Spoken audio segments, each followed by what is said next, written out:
వృశ్చిక రాశి వారికి గురుగ్రహ సంచారం అనేది ఎటువంటి ఫలితాలు ఇవ్వబోతుందని చూద్దాం. వృశ్చిక రాశి వారికి వచ్చేటప్పటికి గురుగ్రహ సంచారం అనేది అనుకూలమైనటువంటి ఫలితాలు ఇవ్వబోతుంది. గత సంవత్సరాల్లో వచ్చేటప్పటికి వీరికి అర్ధాష్టమ శని ప్రభావం అనేది ఉంది. అదేవిధంగా పంచమంలో రాహు ప్రభావం అనేది కూడా కొంచెం కష్టాన్ని కలిగిస్తూ ఉన్నది. కానీ రాబోతున్నటువంటి సంవత్సరాల్లో అంటే ఇప్పుడు ఆల్రెడీ క్రోధినామ సంవత్సరాల్లో వచ్చేటప్పటికి గురువు మే 1వ తారీఖున వచ్చేటప్పటికి సప్తమంలోకి మారబోతున్నాడు. సప్తమంలో రాబోతున్నటువంటి గురువు వచ్చేటప్పటికి పూర్తి యోగకారకుడు కూడా శాస్త్రం చెప్పబడింది. గురువుకి సప్తమ దృష్టితో పాటు తనకి పంచమ దృష్టి, భాగ్య దృష్టి అనేది కూడా రెండు ఉంటాయన్నమాట. భాగ్య దృష్టితో పాటు పంచమ దృష్టితో గురువు యొక్క సప్తమంలో ఉన్నప్పుడు చూసినప్పుడు లాభస్థానాన్ని ఎక్కువగా చూస్తాడు. దాని ప్రకారంగా వృశ్చిక రాశి వరకు వచ్చేటప్పటికి వివాహ ప్రయత్న సంబంధితమైన విషయాలు, వివాహంలో యోగ్యత అనేది పొందడం అనేది జరుగుతుంది. లాభస్థానంలో గురువు యొక్క దృష్టి పడినప్పుడు ధన సంబంధితమైన విషయాలు, వ్యాపార ప్రయత్న సంబంధితమైన విషయాల్లో అనుకూలమైనటువంటి ఫలితాలు పొందగలుగుతారు. ఈ రాశి వారికి అనుకూలమైనటువంటి ఫలితాలే ఎక్కువగా గోచరిస్తూ ఉన్నాయి. గురువు యోగ్యకారకమైనటువంటి స్థానంలో ఉన్నప్పుడు అది పూర్తి అనుకూలమైనటువంటి ఫలితాలు ఇస్తాయి అని చెప్పి శాస్త్రంలో చెప్పబడింది అన్నమాట.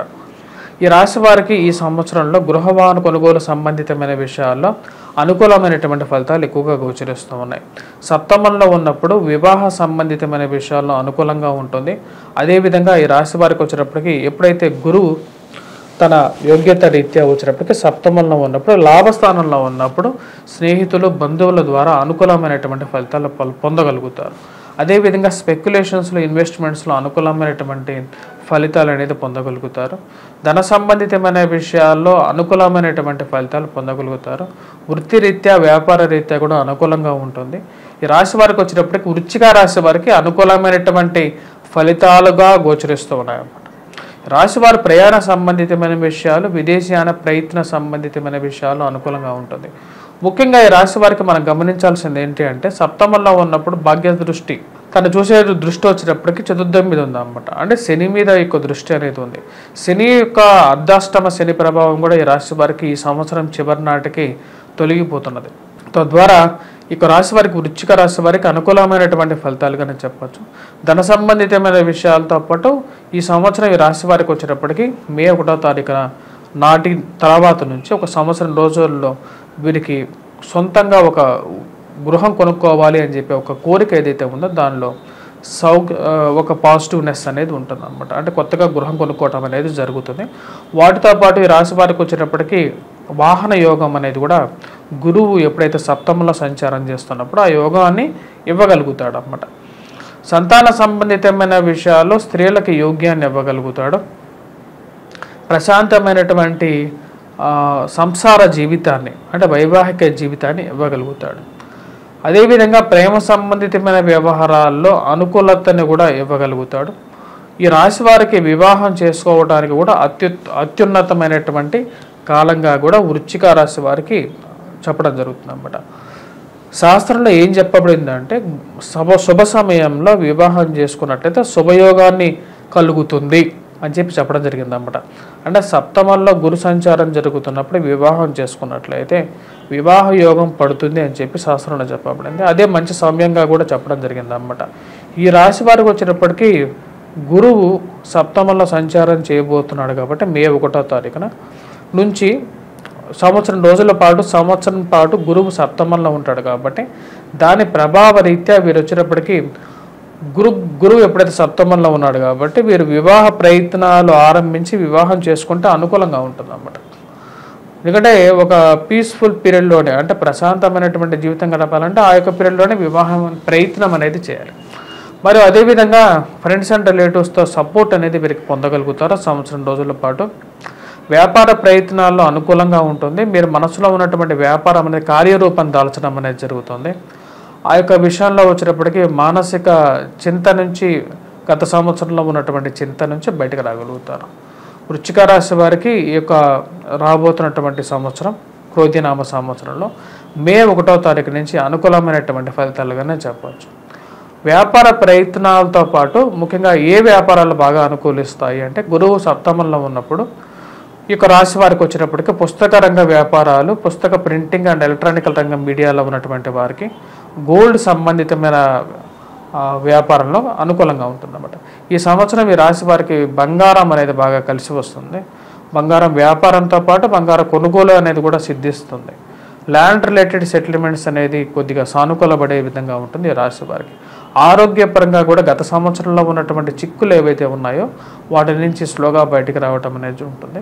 సంవత్సరం చివరి నాటికి వచ్చినప్పటికీ శని అర్ధాష్టమం నుంచి ఎప్పుడైతే మారుతాడో అప్పటి నుంచి ఈ రాశి వారికి ఎక్కువగా అనుకూలమైనటువంటి ఫలితాలు పొందగలుగుతారు. ఓవరాల్గా ఈ సంవత్సరం ఈ రాశి వారికి వచ్చేటప్పటికి అనుకూలమైనటువంటి ఫలితాలు పొందగలుగుతారు. ప్రశాంతమైనటువంటి జీవితాన్ని కూడా అనుభవించడం అనేది స్టార్ట్ అవుతుంది అన్నమాట ఈ రాశి వారికి. మరి అదేవిధంగా ఈ రాశి వారికి వచ్చేటప్పటికి వృత్తిరీత్యా మనం చెప్పాలంటే ఎవరైతే టీచింగ్ ప్రొఫెషన్స్లో ఉన్నటువంటి వారికి అనుకూలంగా ఉంటుంది. ప్రొఫెసర్స్ అదేవిధంగా టీచర్స్కి అనుకూలంగా ఉండే విధంగా ఉంటుంది. విద్యార్థులు ఎవరైతే గ్రూప్స్ ప్రిలిమ్స్ కోసం ప్రిపేర్ అవుతున్నారో వారికి అనుకూలంగా ఉంటుంది. మరి వారితో పాటు ఎవరైతే ముఖ్యంగా పోటీ పరీక్షల కోసం ఐఐటి, జిప్మర్, నైపర్ వీటన్నిటి కోసం ప్రిపేర్ అవుతున్నారో వారికి కూడా అనుకూలమైనటువంటి ఫలితాలు పొందగలుగుతారు. మరియు అదేవిధంగా వృత్తిరీత్యా కాఫీ, టీ, హోటల్స్ రన్ చేస్తున్నటువంటి వారు, చిరుధాన్యాలు వర్తకం చేసేటువంటి వారు, మరి వారితో పాటు ఎవరైతే రెస్టారెంట్స్ రన్ చేస్తున్నటువంటి వారు, హోటల్స్ రన్ చేస్తున్నటువంటి వారు, గోల్డ్ బిజినెస్ చేస్తున్నటువంటి వారికి అనుకూలమైనటువంటి ఫలితాలుగా చెప్పవచ్చు అన్నమాట. ఈ సంవత్సరం ఈ రాశి వారికి అనుకూలమైనటువంటి ఫలితాల కోసం, మరిన్ని అనుకూలమైనటువంటి ఫలితాల కోసం వీరు దత్తాత్రేయ స్వామిని ఆరాధించడం అనేది ముఖ్యమైనటువంటి సూచనగా చెప్పడం జరుగుతుంది. అవి సానుకూలమైనటువంటి ఫలితాలు ఎక్కువగా ఇస్తుంది. అదేవిధంగా బూందీతో చేసినటువంటి లడ్డూలని మీరు ఏదైనా దేవాలయాల్లో విద్యార్థులకు పంచినట్లయితే విద్యార్థులకి అనుకూలమైనటువంటి ఫలితాలు పొందగలుగుతారు. మరి అదేవిధంగా దుర్గాదేవి ఆరాధన కూడా చేసుకున్నట్లయితే సానుకూలమైనటువంటి ఫలితాలు పొందగలుగుతారు. ఇప్పటిదాకా మీరు గురుగ్రహ సంచారం అనేది ఎలా ఉండబోతుంది అని చెప్పాను. గురుగ్రహ సంచారం అనేది ప్రతి రాశి మీద కూడా దాని యొక్క ప్రభావం అనేది ఒక సంవత్సరం పాటు ప్రభావం అనేది చూపిస్తుంది అన్నమాట. అసలు గురుగ్రహ సంచారం అంటే ఏంటంటే గురువు ఎప్పుడైతే ఒక రాశి మారుతాడో అంటే 12 రాశుల్లో ఒక్కొక్క సంవత్సరం పాటు గురుగ్రహ సంచారం జరుగుతూ ఉంటుంది. ఎప్పుడైతే గురుగ్రహ సంచారం జరుగుతుందో అప్పటి నుంచి మనకు గురువు పుష్కరణి అంటే గురువు ఒక నదిలోకి అంటే మనకు 12 జీవనదుల్లో ఒక్కొక్క నదిలోకి గురువు ఆ యొక్క నక్షత్రంలో మారినప్పుడు అంటే ఆ రాశిలోకి మారినప్పుడు మనకు పుష్కరాలు రావటం అనేది జరుగుతుంది. శుభ పుష్కరణ స్థానంలోకి వెళ్తాడనమాట. అంటే మనకు ముహూర్త బలంలో కూడా చెప్తాం అన్నమాట. ఏంటంటే గురువు శుభ పుష్కరణలో ఉన్నప్పుడు దాని యొక్క బలం రీత్యానే మన ముహూర్తం పెట్టడం అనేది జరుగుతుంటుంది అన్నమాట. అదేవిధంగా మన జాతక రీత్యా కూడా అంటే గోచార రీత్యా జాతక రీత్యా కూడా గురువు యొక్క స్థానం అనేది వేరే విధంగా ఉంటుంది. అంటే జాతకంలో వచ్చినప్పటికీ గురువు కొన్ని స్థానాల్లో కేంద్ర స్థానాల్లో అనుకూలమైనటువంటి ఫలితాలు ఎక్కువగా ఇస్తూ ఉంటాడు. కానీ గోచారాల్లో వేరే విధంగా ఉంటుంది అన్నమాట. నేను ఇప్పుడు దాకా మీకు దాని గురించి ఎక్స్ప్లెయిన్ చేశాను. కొన్ని రాశులకి ఇది చాలా అనుకూలమైనటువంటి ఫలితాలు కూడా ఇస్తుంది, కొన్ని రాశులకి ప్రతికూలమైనటువంటి ఫలితాలు కూడా ఇస్తుంది అన్నమాట. గురువు ఎక్కడే అనుకూలమైనటువంటి ఫలితాలు ఇవ్వగలడా అంటే వేరే గ్రహాలతో కూడా అనుకూలత అనేది కూడా దాని యొక్క ప్రభావం అనేది ఉంటుంది అన్నమాట. దాని గురించి నేను ఓవరాల్గా చెప్పడం జరిగింది. మీరు ఇంకా క్లియర్గా మీరు తెలుసుకోవాలి అంటే నా యొక్క వెబ్సైట్లో కూడా ఉంటుంది, vangarvari.com అని ఉంటుంది. ఆ యొక్క వెబ్సైట్లో మీరు లాగిన్ అయ్యి అక్కడ ఫ్రీ పంచాంగం అనేది ఉంటుంది. నా యొక్క పంచాంగాన్ని మీరు అక్కడ డౌన్లోడ్ చేసుకొని చూడొచ్చు, డౌన్లోడ్ చేసుకోవచ్చు. క్రోధినామ సంవత్సరం పంచాంగాన్ని ఫ్రీ డౌన్లోడే ఉంటుంది. మీరు అక్కడ డౌన్లోడ్ చేసుకొని మీరు నా క్యాలెండర్ అన్ని డీటెయిల్స్ అన్నీ ఉంటాయి. మీ యొక్క జాతక రీత్యా కూడా పెద్ద భారీ ఇన్వెస్ట్మెంట్ చేసేటప్పుడు మటుకు 1-2 సార్లు మీ యొక్క జాతకాన్ని పరిశీలించుకున్న తర్వాత భారీ ఇన్వెస్ట్మెంట్స్ వివాహ జీవితంలోకి అడుగుపెట్టడం ఇవన్నీ పెద్ద ప్రశ్నలు అన్నమాట. ఈ యొక్క పెద్ద ప్రశ్నలకు వచ్చేటప్పటికి సమాధానం తీసుకునే ముందు ఒకసారి నన్ను కాకపోయినా సరే మీకు ఎవరైనా నచ్చినటువంటి జ్యోతిష్యుడిని మీరు ఆయన యొక్క సలహాలు తీసుకొని మీరు ముందుకు వెళ్ళినట్లయితే మీ జీవితంలో ఒక మంచి వెలుగు ఉంటుందని చెప్పి ఆశిస్తున్నాను. స్వస్తి. Please do subscribe and share.